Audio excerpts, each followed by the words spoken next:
Bulletin का आगाज करें। आपको बताएं कि सिंध सरकारी मुलाजमीन को रिलीफ देने में सबसे बाजी ले गई। बजट में ना विफाक ने और ना ही पंजाब ने कोई उनको पेंशन और मराद दी हैं। सिंध काबीना ने बजट में सरकारी मुलाजमीन की तनख्वाहों और पेंशन में 10% इजाफा कर दिया। ग्रेड 1 ता 16 के मुलाजमीन के लिए 10% और 17 से ग्रेड 21 तक तनख्वाहों में 5% इजाफा किया जाएगा। मजीद तफसीलात जान लेते हैं आजाद नूरियो से। जी आजाद, हमें अपडेट कीजिएगा। जी बिल्कुल, सिंध सरकार नए माली साल 2020 और 2021 का बजट जो आज पेश करने जारी है। वज़ीर सिंध सैयद मुराद अली शाह आज 2 बजे सिंध असेंबली में नए माली साल का बजट पेश करेंगे। मुल्क की तारीख में पहली बार ये होगा कि सिंध असेंबली का इजलास ऑनलाइन होगा। इस वक्त जो है सिंध काबीना का इजलास वज़ीर सिंध सैयद मुराद अली शाह की ज़ेर सदरत जारी है। इस इजलास में नए माली साल के बजट के हवाले से गौर किया गया, जिसमें इंतहाई अहम जो है 2 फैसले सामने आए हैं कि सिंध का नए माली साल का बजट जो है वो 11 खरब 24 अरब का होगा। इसके साथ साथ सिंध हुकूमत ने सूबों और ख़ासतौर वफाक के लिहाज से एक अहम फैसला किया है कि सरकारी मुलाजमीन जिसमें 1 से 16 ग्रेड के जो मुलाजमीन उनकी तनख्वाह और पेंशन की मद में जो है 10% का इजाफा कर दिया है, मंजूरी दी है। और 17 से 22 ग्रेड के जो अफसरान हैं उनकी तनख्वाह और पेंशन की मद में जो है 5% का इजाफा करने की भी मंजूरी दे दी गई है। सिंध काबीना के आज के इजलास में जो वफाक से जो आमदनी होगी वो 742 अरब रुपये की होगी, जबकि इस माली मुश्किलात के बावजूद सिंध हुकूमत ने नए माली साल के बजट में 250 अरब की कटौती की है, जबकि महसूलात का हदफ जो है 275 अरब रुपये की तजवीज़ है। नया टैक्स का फैसला कर लिया गया है। सिंध हुकूमत ने एक आवाम के लिए अहम फैसला किया है कि पीपल्स सपोर्ट कैश प्रोग्राम शुरू करने का फैसला किया जा रहा है। इस हवाले से 30 अरब से ज़ायद जो है रकम इस मनसूबे के लिए मुख्तस कर दी जाएगी। गैर तरक्याती अखराजात जो है वो 960 अरब रुपये की तजवीज़ है, जबकि गाड़ियों फर्नीचर की खरीदारी के लिए 15 से 18 अरब रुपये के तजवीज़ शामिल है, जबकि सालाना तरक्याती बजट में कटौती में जो है 25 से 30% करके 165 अरब रुपये मुख्तस कर दिए जा रहे हैं। इसमें जो है 150 अरब रुपये है सूबाई तरक्याती बजट है, जबकि 15 अरब रुपये जो है वो ज़िले बजट है। 15 ज़िले बजट है। बहुत शुक्रिया आपका आज़ाद। जस्टिस फाइज ईसा की अहलिया का टैक्स मामला FBI को भेजने को तैयार है। जस्टिस काजी फाइज ईसा की अहलिया का FBI को बयान देने से इनकार, अदालत के सामने मौक़िफ़ बताने की पेशकश कर दी। जस्टिस काजी फाइज ईसा दलाइल के लिए खुद रोस्ट्रम पर आ गए। कहा, लंदन की जायदाद नहीं छुपाई, अदालत ने जो करना है कानून के मुताबिक करे। जज बनने का अहल नहीं तो आज ही घर भेज दिया जाए। जस्टिस उमर अता बंदयाल ने रिमार्क्स दिए, जज की अहलिया के जवाब से सारा अमल शफाफ हो जाएगा। आपको बताते चलें कि हुकूमत जस्टिस काजी फाइज ईसा की अहलिया का टैक्स मामला FBI को भेजने को तैयार है, जबकि जस्टिस काजी फाइज ईसा की अहलिया का FBI को बयान देने से इनकार, अदालत के सामने मौक़िफ़ बताने की पेशकश कर दी।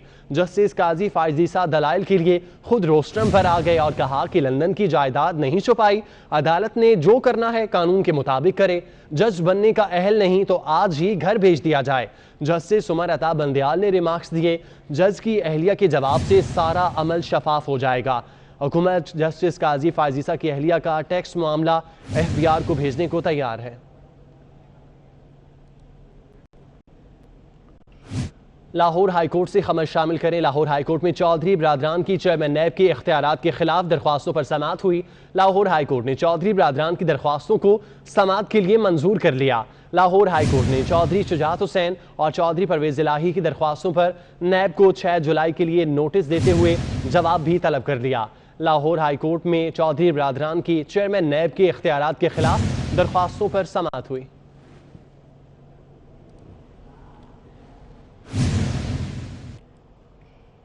लाहौर हाईकोर्ट में पेट्रोलियम मसनूआत की किल्लत के खिलाफ केस की समाअत 30 जून तक मुलतवी कर दी गई। अदालत ने चेयरपर्सन ओकरा के पेश न होने पर सख्त बरहमी का इजहार किया। चीफ जस्टिस मोहम्मद कासिम खान ने रिमार्क्स दिए कि अगर चेयरपर्सन ओकरा काम नहीं कर सकते तो ओहदा छोड़ दें। ओकरा की वजह से मुल्क में पेट्रोलियम मसनूआत का बहरान है, उन लोगों ने बेड़ा गर्क किया हुआ है। अदालत ने चेयरपर्सन ओकरा को हाजिरी से इस्तिस्ना की दरख्वास्त मुस्तरद कर दी और हुक्म अदूली पर उन्हें 1 लाख रुपए जुर्माना भी कर दिया है। तो आपको अपडेट कर रहे हैं, लाहौर हाई कोर्ट में पेट्रोलियम मसनूआत की किल्लत के खिलाफ केस की समाअत 30 जून तक मुलतवी कर दी गई है।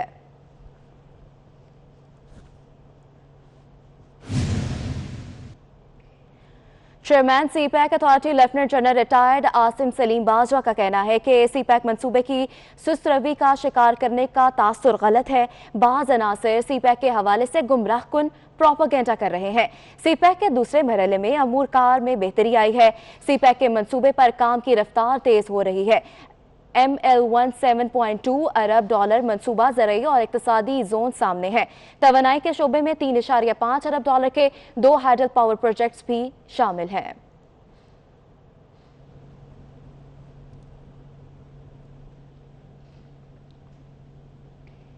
इस्लामाबाद हाई कोर्ट ने शुगर मिल्स एसोसिएशन के केस में गन्ने के काश्तकारों के फरीक बनने की दरख्वास्त पर फरीकैन को नोटिस जारी कर दिया। चीफ जस्टिस सतर मिनल्लाह ने दरख्वास्त को 19 जून को बाकी दरख्वास्तों के साथ मुकर्रर करने का हुक्म दे दिया। दरख्वास्त गुजार ने इस्तदा की कि इंसाफ के तकाजे पूरे करने के लिए काश्तकारों का मौक़िफ़ भी सुना जाए, ताहम अदालत ने केस की समाअत 19 जून तक मुलतवी कर दी। इस्लामाबाद हाई कोर्ट ने शुगर मिल्स एसोसिएशन के केस में गन्ने के काश्तकारों के फरीक बनने की दरख्वास्त पर फरीकैन को नोटिस जारी कर दिया।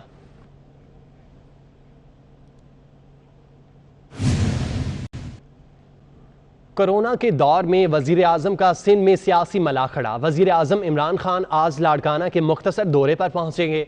वजीर आजम की आमद पर इंसाफ हाउस में तैयारियां मुकम्मल कर ली गईं। वजीर आजम की आमद से कबल PTI के 2 ग्रुप में इख्तलाफात भी सामने आ गए। तफसीलात जानते हैं अब्दुल खालिक मुगीरी से। अब्दुल खालिक बताइएगा। जी बिल्कुल, वज़ीर आज़म पाकिस्तान इमरान खान आज मुख्तसर दौरे के लिए लाड़काना की आमद है। वज़ीर आज़म पाकिस्तान की आमद से कबल यहाँ पर लाड़काना में तैयारियाँ मुकम्मल की गई है। शहर के जो रोड रास्ते चौराहों को मुकम्मल तौर पर साफ़ किया गया है और सिक्योरिटी के भी गैर मामूली इंतजाम किए गए हैं। और यहाँ पर वज़ीर आज़म पाकिस्तान तकरीबन 3:30 बजे के करीब इंसाफ हाउस लाड़काना PTI के रहनुमाओं से खिताब करेंगे। वहाँ पर एक टी पार्टी भी रखी गई है और अपने जो पार्टी के जो रहनुमा है उनसे भी खिताब करेंगे, जिसके बाद ऐसा से जो कफालत सेंटर है वहाँ पर दौरा करेंगे। PTI जो रहनुमा लाड़काना के हैं वो इस वक्त जो है वज़ीर आज़म पाकिस्तान की आमद से कबल 2 ग्रुप में तकसीम किए गए हैं। और यहाँ पर अला बख्श उन्नर जो PTI के जो सीनियर कारकुन है शफकत हुसैन उन्नर और अमीर बख्श भुट्टो, उनको दावत नहीं दी गई है। आज वो यहाँ पर इस तकरीब में शिरकत नहीं करेंगे और न ही वज़ीर आज़म पाकिस्तान से उनकी कोई मुलाकात है, जिस वजह से जो पार्टी है वो तकरीबन PTI पार्टी 2 ग्रुप में तकसीम हो गई है। आज वज़ीर आज़म तकरीबन 6 बजे के करीब यहाँ पर उनकी मसरूफ़ात हैं मुख्तसर, जिसके बाद वो वापस रवाना हो जाएंगी। जी अब्दुल खालिक, बहुत शुक्रिया हमें अपडेट करने के लिए। कराची की टाउ यूनिवर्सिटी में फीस के तनाज़े पर लाड़काना की 2 तालिबात से नारवा सलूक किया गया है। 2 तालिबात को हॉस्टल से निकाल दिया गया। एक तालिबा को हॉस्टल से घसीट कर बाहर निकाला गया। वार्डन्स ने फीस के मामले पर तालिबात के साथ बदकलामी की। तफसीलात जानते हैं, महमूद रियाज हमारे साथ मौजूद हैं। महमूद, बताइएगा क्या मामला है ये और पुलिस ने अब तक क्या कार्रवाई की है? ये कराची के डाउ यूनिवर्सिटी हॉस्टल के अंदर ये वाकया पेश आया है। इंतजामिया की तरफ से जो 2 तालिबात उनके साथ इंतहाई नारवा सलूक जो है वो किया गया और वो हॉस्टल में थी और वहाँ पर जो हॉस्टल की जो वार्डन थी, जबकि वार्डन्स के पास इस किस्म का कोई इख्तियार नहीं है कि अगर किसी ने फीस नहीं दी तो ये इंतजामी मामला होता है जिसमें कि यूनिवर्सिटी का रजिस्ट्रार या दीगर लोग बातचीत करते हैं। जो सिक्योरिटी पे मौजूद वार्डन ने 2 तालिबात से नारवा सलूक किया और उनको रात को 2 बजे अंधेरे के अंदर तालिबात को हॉस्टल से निकाल दिया गया और घसीट के निकाला गया। वीडियो में देखा जा सकता है कि जिस तरीके से इन तालिबात के साथ जो इंसानियत सोच जो है वो जुल्म किया जा रहा है, जिसके बाद एक तालिबा ने रात जो है वो मस्जिद में दोनों तालिबात ने गुजारी है और उसके साथ बदकलामी की गई है। अब हुकूमत सिंध यकीनन इसके ऊपर एक्शन लेगी और वज़ीर आला सिंध मुराद अली शाह ने भी इसके मुतालिक अहकाम कहे कि इसके ऊपर कुछ किया जाना चाहिए। और ये सबसे बड़ी बात यह है कि सिंध के तालीमी इदारों में जिस तरीके के साथ कि अगर कोई फीस नहीं देता तो उसके साथ रिलैक्सेशन होनी चाहिए और यूनिवर्सिटी इंतजामिया को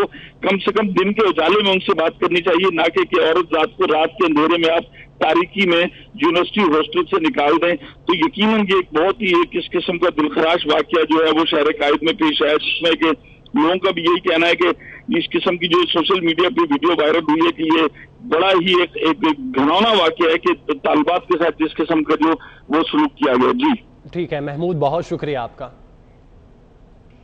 पाकिस्तान में कोरोना से हलाकतों के रोजाना के हिसाब से नए रिकॉर्ड बनने लगे हैं। सिर्फ 24 घंटों में 136 अमवात हो गई हैं। मजीद 5839 अफराद में वायरस की तस्दीक हुई। पाकिस्तान 24 घंटों में रिपोर्ट होने वाले केसेस के हवाले से पहले हलाकतों के हिसाब से दूसरे और मजमूई तौर पर कोरोना से मुतासरा ममालिक में 15वें नंबर पर आ गया।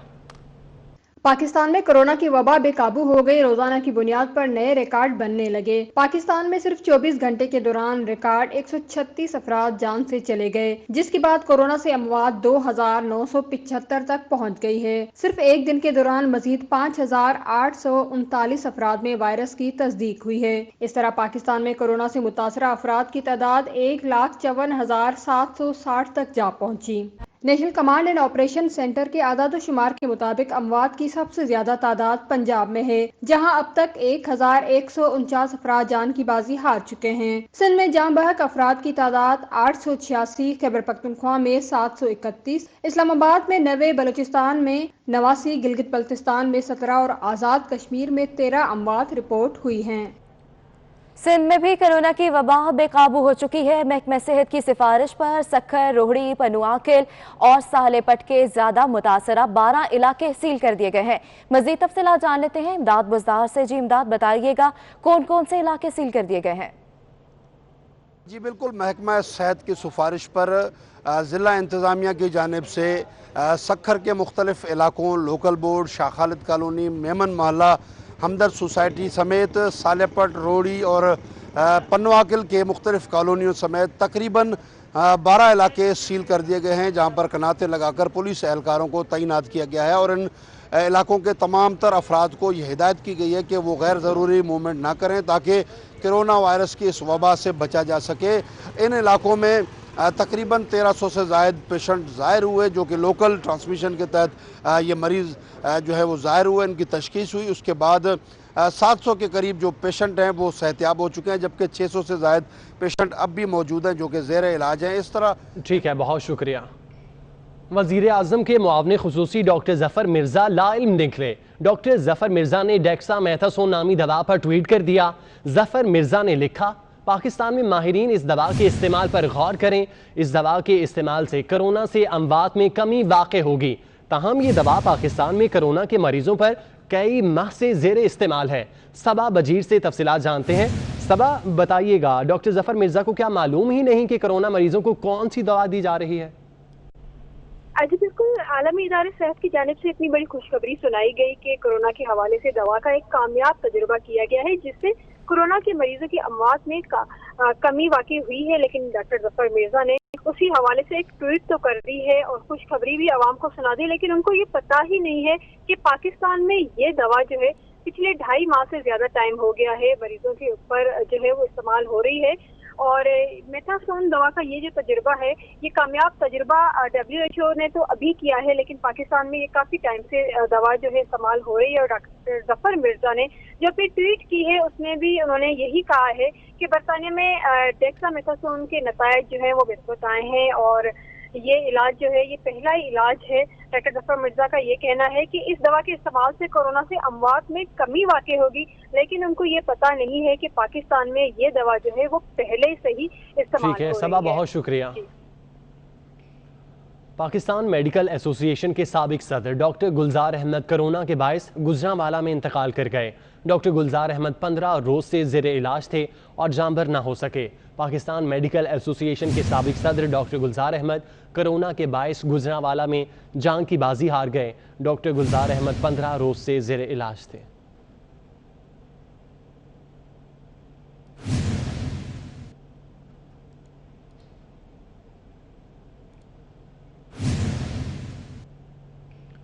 खैबर पख्तूनख्वा में कोरोना वायरस से एक और डॉक्टर जान की बाजी हार गया। डॉक्टर शाह आलम DSQ बटग्राम में तैनात थे।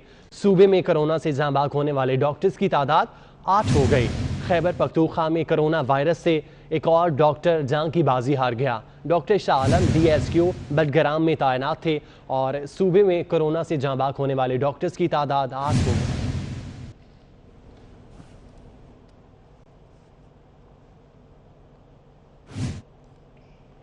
लिया से तहरीक इंसाफ के रुकन कौमी असम्बली मलिक न्याज झक्कड़ भी कोरोना का शिकार हो गए हैं।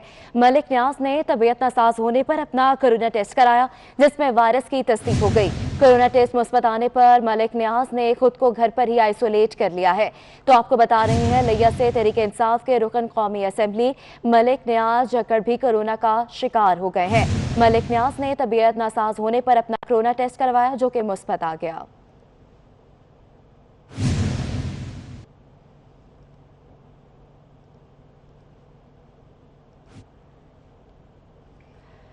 लाहौर शहर में कोरोना वायरस से ज्यादा मुतासरा इलाकों को सील कर दिया गया है। इंतजामिया की तरफ से सील किए गए इलाकों की मॉनिटरिंग भी जारी है। मजीद तफसीलात जान लेते हैं उस्मान अलीम से। जी उस्मान, बताइएगा कौन कौन से इलाकों को सील किया गया है और क्या सूरत हाल है? जी बिल्कुल, हुकूमती फैसले पर अमल दरामद करवाते हुए ज़िले इंतजामिया ने शहर भर में जो शॉर्ट लिस्ट किए गए इलाके थे और जहां पर कोरोना मरीजों की तादाद ज़्यादा थी, उन इलाकों को सील करना शुरू कर दिया है। शहर के लॉकडाउन किए जाने वाले इलाकों की बात की जाए तो इनमें जो है वो अब तक रामनगर गली नंबर 13, गली नंबर 10, इस्लाम स्ट्रीट को जो है वो सील किया गया है। इसी तरह चौधरी बिल्डिंग मटीरियल, इकरा पार्क स्कूल वाली गली जो है इसको भी सील किया गया है। इसी तरह उस्मानिया कॉलोनी, रॉयल पार्क, किला गुज्जर सिंह, अब्दुल करीम पार्क जो है इसको भी सील किया गया है। जबकि ताजपुरा गली नंबर 4, मोहल्ला गोलबाग, शादबाग, नैनसुख गली नंबर 4 जो है इसको भी सील किया गया है। जबकि अगर जौहर टाउन की बात की जाए, Johar town B block, F2 block, canal view society B block जो है इसको सील किया गया है। जौहर टाउन J2 ब्लॉक और G3 ब्लॉक जो है इसको भी सील किया गया है। वापडा टाउन जो है इसको भी सील किया गया है, जिसमें वापडा टाउन J ब्लॉक और PCSI 2 जो है इसका B ब्लॉक शामिल है, जिनको सील किया गया है। Gulberg A3, Gulberg B2 block, B1 block और B3 ब्लॉक जो है इसको मुकम्मल तौर पर सील किया गया है। इसी तरह DH फेज 5 के तमाम सेक्टर्स जो हैं इनको सील किया गया है। कैवलरी ग्राउंड, शराज विलास जो हैं इनको भी सील किया गया है। जबकि गली number 2, Shah Alam colony, Gausia colony, Ahmad colony जो है इनको भी सील किया गया है। तारिक कॉलोनी, कच्चा जेल रोड, नाजमाबाद गली नंबर 1 और ताजपुरा जो है इसको सील किया गया है। ये शहर के वो तमाम इलाके हैं जिनको सील करने के हवाले से अहकाम जारी किए गए। बहुत शुक्रिया आपका। कोरोना वायरस के फैलाव के पेश नजर पेशावर के 7 इलाकों को सील कर दिया गया। चिनार रोड, हैदराबाद के 2 इलाके, शनवारी टाउन समेत कई इलाकों को लॉकडाउन किया गया। सूरत हाल जान लेते हैं अजमत अली शाह से। जी अजमत, हमें बताइएगा। कोरोना वबा के फैलाव के खदशात के पेश नज़र खैबर पख्तूनख्वा के मुख्तलिफ अजला जो हैं वहाँ पर लॉकडाउन का सिलसिला दोबारा शुरू कर दिया गया और मखसूस इलाके जहाँ पर कोरोना के पेशेंट्स ज़्यादा हैं या वहाँ से केसेस ज़्यादा होने की वजह से वो उनको सील किया गया है। तो पेशावर जो सूबाई दारुल-हुकूमत है वहाँ पर भी 7 इलाकों को जो है वो सील किया गया। इस वक्त मैं मौजूद हूँ चिनार रोड यूनिवर्सिटी टाउन में, जहाँ पर आप मेरे अकब में देख सकते हैं कि पुलिस ने इस इलाके को कॉर्डन ऑफ किया हुआ है। यहाँ पर जो है वो दाखिली और खारजी रास्तों को खारदार तारों से मुकम्मल तौर पर बंद किया गया है। और ये जो 7 इलाके जिनमें से शनवारी टाउन, हयाताबाद के दो फेजेस, चिनार रोड, आसिया टाउन और इस तरह के दीगर जो 7 इलाके हैं वहाँ पर जो है वो तमाम तौर पर जितने भी नकलो हरकत होगी उस पर पाबंदी होगी। नमाज बाजुमात जो है वो 5 अफराद से ज़्यादा अदा नहीं कर सकते मसाजिद में। जबकि साथ साथ में मेडिसन और अशिया खुर्दनोश और दीगर जो ज़रूरी अशिया की दुकानें होंगी, उसके अलावा तमाम जितने भी बिजनेस होंगे या दीगर। शुक्रिया। बरतानवी अखबार फाइनेंशियल टाइम्स ने पाकिस्तान को उभरती हुई मईशत करार दे दिया। अखबार ने लिखा कि वजीर आजम इमरान खान की कामयाबी के बाद पाकिस्तान के आउटलुक में भी बेहतरी आई। स्टेट बैंक में इस्लाहात की गई, मुआशी सूरत हाल में भी बेहतरी देखी गई। सरमायाकारों को उभरती हुई मईशतों से पीछे नहीं हटना चाहिए। तो आपको बता रहे हैं, बरतानवी अखबार फाइनेंशियल टाइम्स ने पाकिस्तान को उभरती हुई मईशत करार दे दिया। अखबार ने लिखा है कि वज़ीर आज़म इमरान खान की कामयाबी के बाद पाकिस्तान के आउटलुक में भी बेहतरी आई है।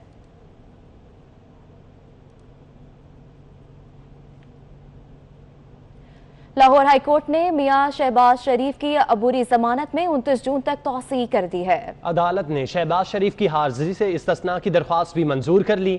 अदालत में मियां शहबाज शरीफ की असासाजात केस में अबूरी दरख्वास्त जमानत की समाअत हुई। 2 रुकनी बेंच ने समाअत की। अदालत ने कोरोना में मुब्तला होने के बायस शहबाज शरीफ को हाजिरी से इस्तिस्ना दे दिया। लाहौर हाईकोर्ट से खबर है, मियां शहबाज शरीफ की अबूरी जमानत में 29 जून तक तौसीह कर दी गई। 24 न्यूज का शहीदों को सलाम। आरिफवाला के सिपाही मोहम्मद अहमद की शहादत को 17 बरस बीत गए। शहीद मोहम्मद अहमद ने 2003 में सियाचिन के मकाम पर जामे शहादत नोश किया। तफसीलात जानते हैं, शहीद के फैमिली के साथ मौजूद हैं शहजाद अहमद। शहजाद, बताइएगा। ए राहे हक के शहीदों, वफा की तस्वीरों, वतन की हवाएं तुम्हें सलाम कहती हैं। जी बिल्कुल, मैं इस वक्त मौजूद हूँ शहीद मोहम्मद अहमद के घर, जो 2003 में सियाचिन में मुल्क के सरहदों की हिफाजत करते हुए आज ही के रोज़ जामे शहादत नोश कर गए और वतन पर आंच ना आने दी। शहीद मोहम्मद अहमद के वालिद शहीद बेटे की शहादत पर बहुत फ़ख्र है कि उसने मुल्क के सरहदों की हिफाजत करते हुए मुल्क पर आंच ना आने दी और शहादत के रुतबा पर फाइज और हो गए। हमें हमारी ख्वाहिश है कि हमारे और भी बेटे वतन पर। बहुत शुक्रिया। गुजर खान में शहीद सिपाही मोहम्मद सरफराज की आज 10वीं बरसी मनाई जा रही है। सिपाही मोहम्मद सरफराज ने 2010 को बाजोड़ एजेंसी के मकाम पर जामे शहादत नोश किया। हमारे नुमाइंदे मलिक इरफान यूनुस शहीद के घर पर मौजूद हैं, मजीद तफसीलात उनसे जान लेते हैं। जी इरफान, बताइएगा। जी बिल्कुल, मुल्क की इज्जत और बका की खातिर सफ़े अव्वल में खड़े पाक फौज के जवान जो अपनी जानों के नजराने पेश करते हैं, आज इसी हवाले से कंगर गुजरहान के मकाम पर पाक फौज के एक जवान मोहम्मद सरफराज, जिन्होंने 16 जून 2010 को बाजोड़ एजेंसी के मकाम पर दुश्मनों से लड़ते हुए बड़ी बहादुरी से जामे शहादत नोश किया, उनके वालिद साहब हमारे साथ मौजूद हैं, जानते हैं उनसे। मेरे बेटे मोहम्मद सरफराज जब स्कूल में थे तो उनकी अपनी दिली ख्वाहिश थी कि मैं आर्मी में जाऊंगा, और आर्मी में जाकर दुश्मन से डट कर उन्होंने मुकाबला किया है और मुंह तोड़ जवाब दिया है। आखिर में उन्होंने अपनी जान का नजराना पेश कर दिया है। हमें उनकी शहादत पे फ़ख्र है। मेरे 4 बेटे हैं, आर्मी को चाहिए तो इंशाअल्लाह हम हर वक्त उनकी भी जाने देने के लिए तैयार हैं। जी, आपने वालिद साहब के जज्बात सुने कि उनका एक बेटा जो बचपन से ही शौकीन था आर्मी का, उसने भी अपनी जान का नजराना मुल्क की खातिर पेश किया है। मेरे 4 बेटे और हैं, अगर उनकी जाने भी मुल्क की खातिर जरूरत पड़ी तो हम वो भी देने से। बहुत शुक्रिया अपडेट करने के लिए। रावलपिंडी के इलाके जीटी रोड कल्याण मोड़ के करीब घी के गोदाम में लगने वाली आग ने गोदाम को जलाकर खाकसार कर दिया है। ये रिपोर्ट देखिए। रावलपिंडी के इलाके कल्याण मोड़ के करीब 25 कनाल पर फैले निजी घी मिल्स के गोदाम में लगने वाली आग के बायस गोदाम की निस्फ से ज्यादा इमारत मुनद्दम हो चुकी है। लाखों रुपए का नुकसान भी हो चुका। वेयर हाउस में 20 लाख लीटर से ज्यादा का खुर्दनी ऑयल और घी मौजूद था। फायर फाइटर्स आग को गोदाम तक महदूद करने में कामयाब रहे, ताहम आग को मकामी आबादी की जानिब बढ़ने से रोकने के लिए 2 फायर टेंडर्स निस्फ मकामी आबादी की जानिब भी मौजूद हैं। कम्प्लेक्स है ऑलमोस्ट। न्यूज स्टूडियो से फिल वक्त इतना ही।